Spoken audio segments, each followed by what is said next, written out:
ఆంధ్రప్రదేశ్ ప్రజల జీవనాడి పోలవరం అని చెప్పి చెప్పుకుంటూ ఉంటాం. మరి నిజంగానే పోలవరం ఆంధ్రప్రదేశ్ ప్రజల జీవనాడా? పోలవరం ప్రజలకు ఉపయోగపడే విధంగా ఉందా అంటే, ప్రస్తుతం ఉన్నటువంటి పరిస్థితుల్లో పోలవరం ప్రాజెక్టు కట్టినా ఒకటే, కట్టకపోయినా ఒకటే. సో ఇది నేను ఎందుకు చెప్తున్నాను అంటే, ఒకసారి మీరే ఆర్టీఏ యాక్ట్ ద్వారా ప్రభుత్వం చేస్తున్నటువంటి చర్యలకు సంబంధించినటువంటి వివరాలు తెప్పించుకోండి. ఆ తర్వాత మీకే క్లారిటీ వస్తుంది. దీంట్లో ముఖ్యంగా ప్రస్తుతం జరుగుతున్నటువంటి పరిస్థితుల్ని ఒకసారి మీకు వివరిస్తా. దాన్ని బట్టి మీకు అర్థమైంది ఏంటి అనేది మీరే అర్థం చేసుకుని కామెంట్ రూపంలో తెలియజేయండి. పోలవరం ప్రాజెక్ట్, సో ఏ ప్రాజెక్ట్ అయినా సరే మనకి స్పిల్వే అనేది ఉంటుంది కదా, వాటర్ కొంతవరకు స్టోర్ చేస్తాము. ఎక్సెస్ అయినటువంటి వాటర్ని గేట్ల ద్వారా బయటికి సముద్రంలోకి వదిలేస్తాము. ఇక స్టోరేజ్ ఉన్నటువంటి వాటర్ని రైట్ కెనాల్, లెఫ్ట్ కెనాల్ ద్వారా మనం కాలువలకు రిలీజ్ చేసి వ్యవసాయానికి, తాగునీటికి, సాగునీటికి అన్నిటికీ ఉపయోగించుకుంటాం. ఇది అందరికీ తెలిసినటువంటి అంశం. కానీ పోలవరం ప్రాజెక్టు పరిస్థితి ఏంటి అంటే, ఇది ఈ రోజు ఉన్నటువంటి ప్రాజెక్ట్ కాదు, ఎప్పుడో మనకి స్వతంత్రం రాక ముందు నుంచి ప్రపోజల్లో ఉన్నటువంటి ప్రాజెక్ట్. అప్పట్లో దీన్ని దాదాపుగా 800 టీఎంసీలకు పైగా స్టోరేజ్ కెపాసిటీ తోటి దీన్ని కట్టాలని చెప్పి నిర్ణయించారు. కానీ ఎక్కువ గ్రామాలు ముంపుకి గురవుతున్నాయి అనేటువంటి ఉద్దేశంతో దాన్ని తగ్గించుకుంటూ వచ్చి ఓవరాల్గా ఇప్పుడు 197 టీఎంసీల స్టోరేజ్ని నిల్వ చేయడానికి మాత్రమే దీన్ని పెట్టారు. సో దీంట్లో 119 టీఎంసీల వరకు కూడా మనకి స్పిల్వే డౌన్లోనే ఉంటాయి. సో అంటే ఇది డెడ్ స్టోరేజ్ అనమాట. సో దానికి పైన వాటర్ ఉంటేనే రైట్ కెనాల్, లెఫ్ట్ కెనాల్ ద్వారా మనం తీసుకోగలుగుతాం. అంటే సుమారుగా 75 టీఎంసీల వాటర్ని మాత్రమే మనం ఉపయోగించుకునే అవకాశం ఉంటుంది, వాడుకునేటువంటి అవకాశం ఉంటుంది. అంటే ఇక్కడ మ్యాటర్ ఏంటంటే, మనం మొత్తం 197 టీఎంసీలు గనక స్టోరేజ్ నింపేసినట్లయితే, పూర్తిగా నింపితేనే ఈ రైట్ కెనాల్, లెఫ్ట్ కెనాల్కి వాటర్ అందిద్ది. సో మొత్తం నింపకుండా కొంత స్టోరేజ్ని తగ్గిస్తున్నాం. తగ్గించినప్పుడు ఏమవుతుంది అంటే, అది డెడ్ స్టోరేజ్, అంటే కాలువల లెవెల్కి వాటర్ అందుబాటులోకి లేదు. సో అప్పుడు గ్రావిటీ ద్వారా వాటర్ అనేది రాదు.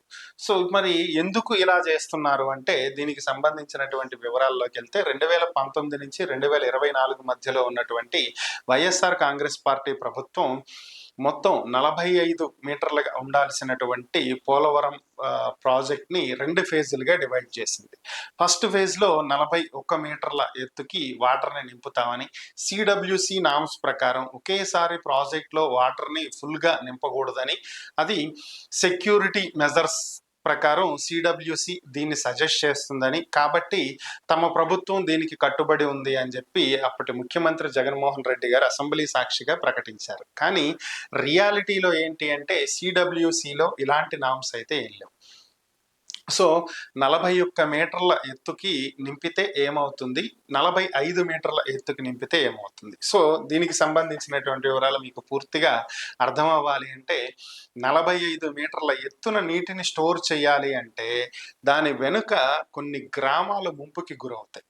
సో ఈ ముంపు గ్రామాల నుంచి ప్రజలను మరొక చోటకు తరలించి వారికి పునరావాసం కల్పించాలి అంటే R&R ప్యాకేజ్ అమలు చేయాలి. సో అంటే దాదాపుగా 1,00,000 మందికి 30,000 కోట్ల రూపాయల పైన డబ్బులు ఇవ్వాల్సి ఉంటుంది.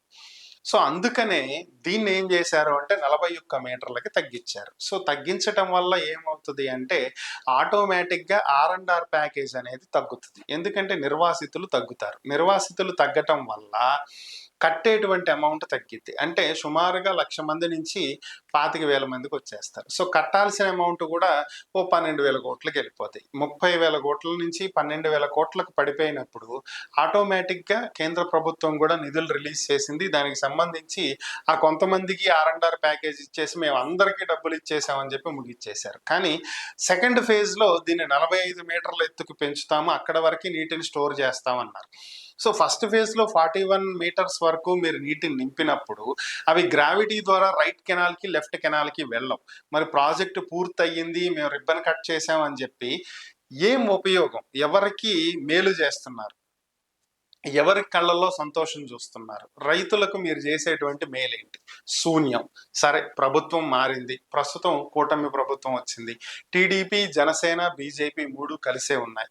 మరి ఇప్పుడైనా సరే 45 మీటర్ల వరకు ఎత్తు పెంచి సో అక్కడ వరకు వాటర్ స్టోరేజ్ కెపాసిటీని చేసి R&R ప్యాకేజ్ ద్వారా మిగిలినటువంటి నిర్వాసితులందరికీ డబ్బులు ఇచ్చేటువంటి ప్రయత్నం జరుగుతుందా అంటే ఈ విషయాన్ని పక్కన పెట్టి ప్రస్తుతం ఉన్నటువంటి కూటమి ప్రభుత్వం కూడా బనకచర్లని ఎత్తుకుంటాం అనేది చాలా విడ్డూరంగా విచిత్రంగా ఉంది. సో గ్రావిటీ ద్వారా ఇక్కడ వచ్చేటువంటి నీటిని వదిలేసి దీనికి కేంద్రం మీద ఒత్తిడి తీసుకొచ్చే 30,000 కోట్లు తీసుకొచ్చి R&R ప్యాకేజ్ ఇచ్చి పోలవరం పూర్తి చేయకుండా 80,000 కోట్ల రూపాయలు పెట్టి పనకచర్లకి లిఫ్ట్ ఇరిగేషన్ పెట్టి నీళ్లు ఎత్తి పోస్తామని చెప్పటం అనేది, అది కూడా పోలవరం నుంచి.